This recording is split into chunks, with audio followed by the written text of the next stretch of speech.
तो सभी बच्चों को एक बार फिर से मेरा प्यार भरा नमस्कार और जोहार। उम्मीद करता हूँ कि आप भी हैं तैयार, क्योंकि कल यानी 18 अप्रैल को क्लास 11th के लिए जैक बोर्ड की परीक्षा आयोजित की जाएगी फिज़िक्स पेपर के लिए। और फिज़िक्स के कुछ क्वेश्चंस को मैं लेकर के आपके सामने आया हूँ ताकि आपका एक क्विक रिवीजन हो सके।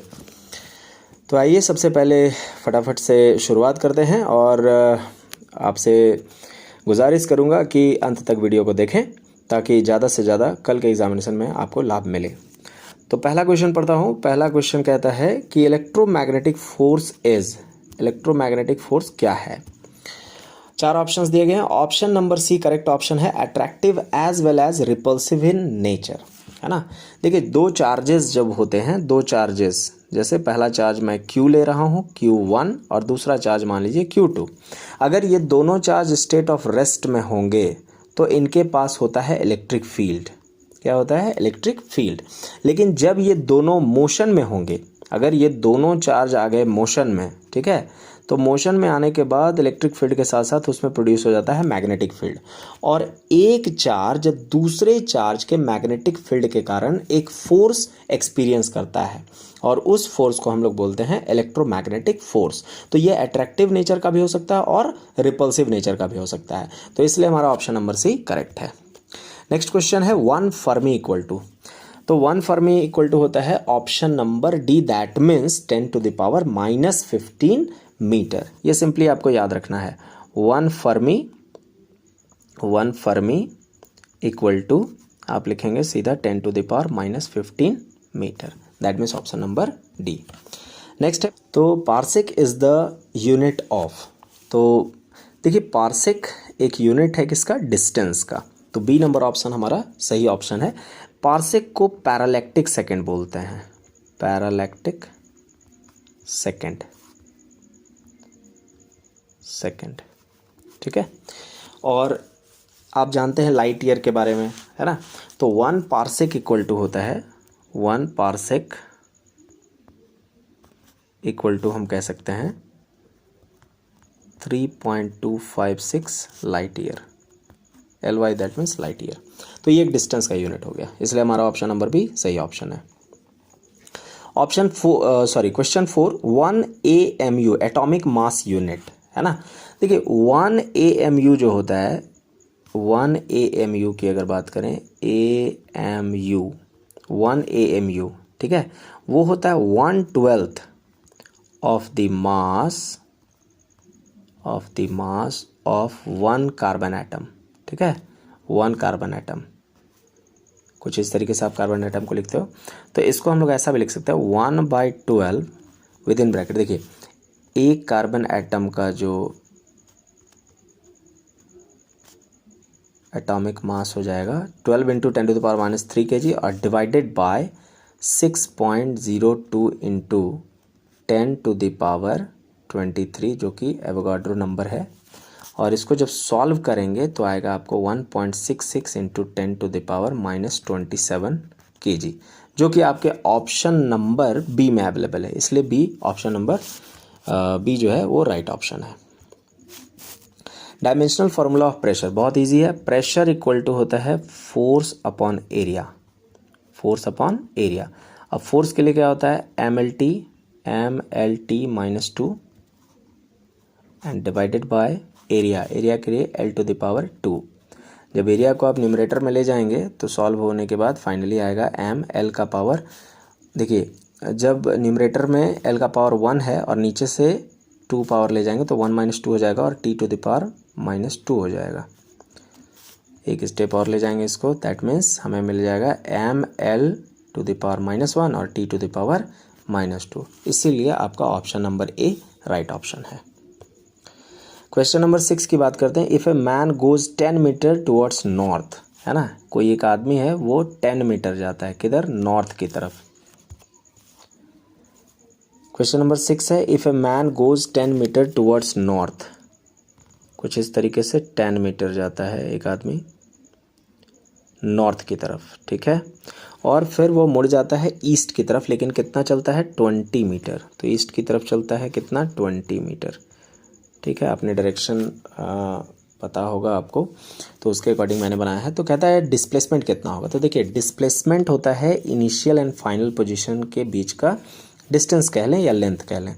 तो मान लीजिए ओरिजिन था, यहाँ पे ए है और यहाँ पे बी है, तो ओ बी जो होगा वो आपका डिस्प्लेसमेंट होगा।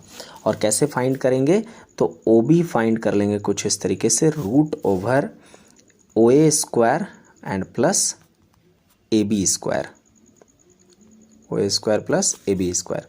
तो ओ ए कितना हो जाएगा 10 का स्क्वायर दैट मीन्स 100, और ए बी कितना 20 का square that means 400, that means कितना रूट ओवर 500, और 500 दैट मीन्स 10 रूट 5, और रूट 5 के वैल्यू को जब लिखते हुए 10 के साथ सॉल्व करेंगे या 10 के साथ मल्टीप्लाई करेंगे तो आपको मिलेगा 22.4, और इसका नियरली आंसर देखो आपको दिख रहा है ऑप्शन नंबर ए में, इसलिए option number A correct option हो जाएगा।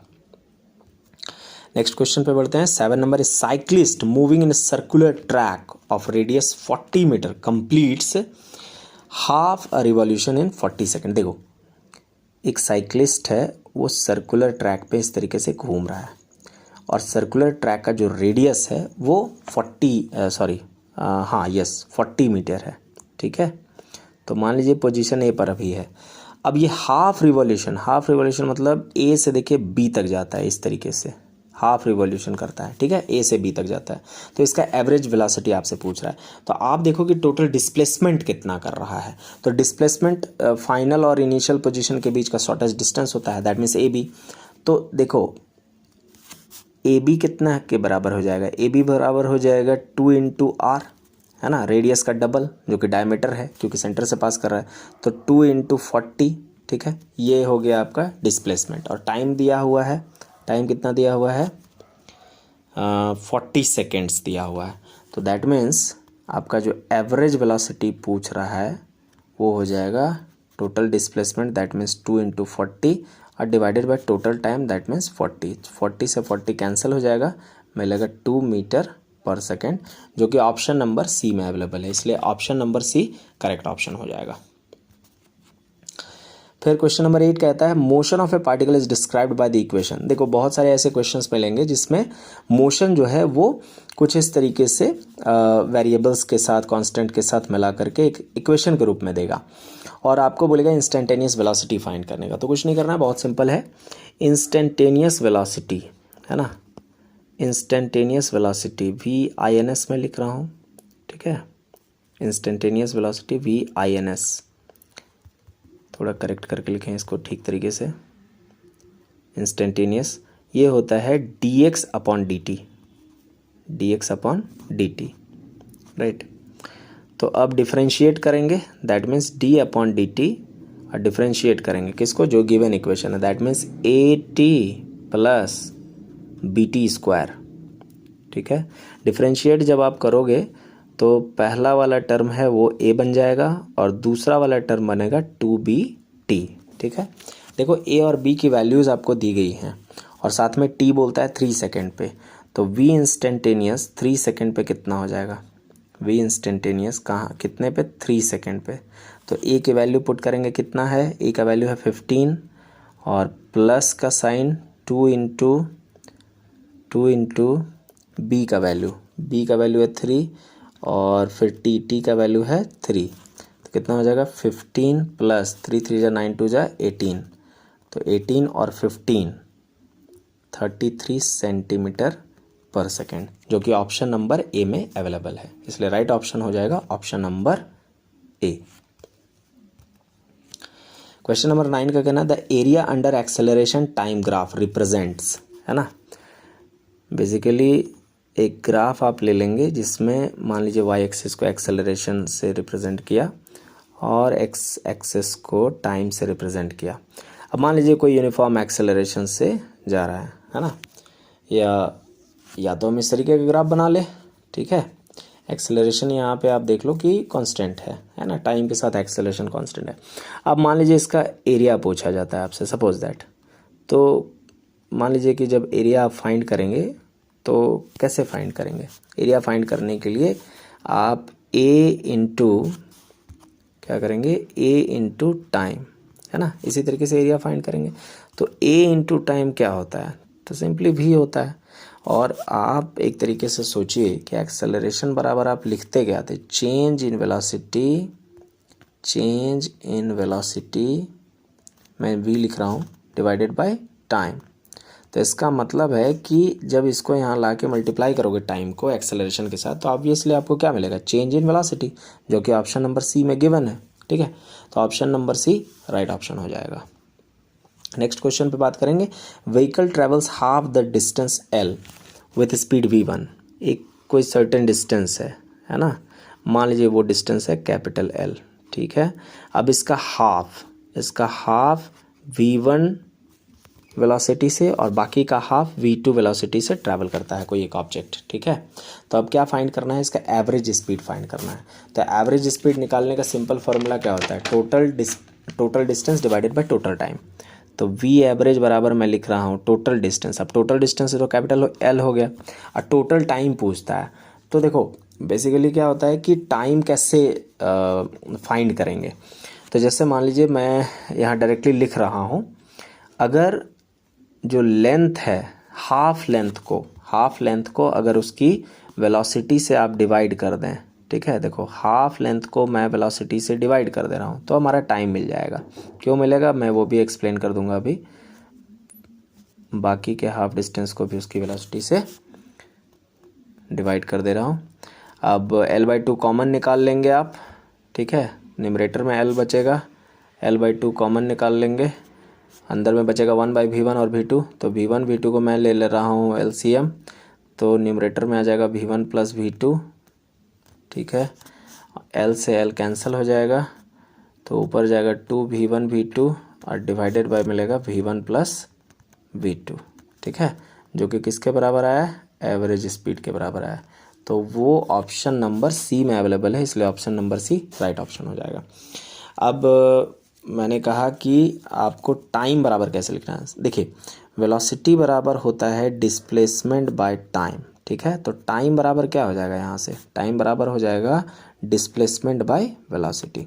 तो इसीलिए हमने यहाँ पर इस प्लेस पर l डिवाइडेड बाय 2, क्योंकि हाफ डिस्टेंस कितना होगा, l/2 ही होगा, है ना। तो हाफ डिस्टेंस के लिए वेलोसिटी कितनी है v1, और बाकी के हाफ डिस्टेंस के लिए दैट मीन्स l/2 के लिए वो वेलोसिटी कितनी है v2। तो इसलिए आप देखेंगे कि दोनों प्लेसेस पर मैंने ये दोनों क्वांटिटीज़ को जो है वो ऐड किया है। ठीक है, नेक्स्ट बात करेंगे नेक्स्ट क्वेश्चन पे। Question number 11, 2 cars A and B are running at velocities 60 km/h and 45 km/h.